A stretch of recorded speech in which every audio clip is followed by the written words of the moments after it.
Hello, তো দেখো এখন একটা বড় ব্যাগ নিয়ে বেরিয়ে পড়লাম। বেরিয়ে যাচ্ছি মেকআপ ক্লাসে। আজকে মেকআপ ক্লাস আছে, আর আজকে মেকআপ ক্লাসে আমাদের ডেমোটেশন দেখাবে, সেখানে যাব। তা রোদের মধ্যে টোটো নিয়ে চলে আসলাম, আর এই যে পৌঁছে গেছি আমাদের ক্লাসে এসে দেখছি অনেকেই আসেনি, তা ফাঁকাই আছে, একটু সেটা দেখালাম। তারপরে আমাদের ম্যাম এসে এই যে এই লুকটা ক্রিয়েট করলো, সবাইকে দেখো কত সুন্দরভাবে সাজিয়েছে। তারপরে সেখান থেকে চলে আসলাম, চলে আসলাম বাসে করে এবার যাবো আমতলায়। এখন বাজে বিকেল 5:30-6টা বাজছে।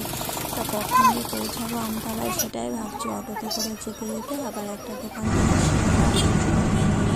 সেই সকাল 9টার সময় চলেছিলাম, প্রচণ্ড খিদে পেয়েছিল। তা সেটা খেয়ে দিয়ে এই যে রাত হয়ে গেছে, দেখো এখন বাজে রাত্রি 7টার সময় টস দিয়ে ঘাট পার হলাম। তারপরে বাবা আর বাবা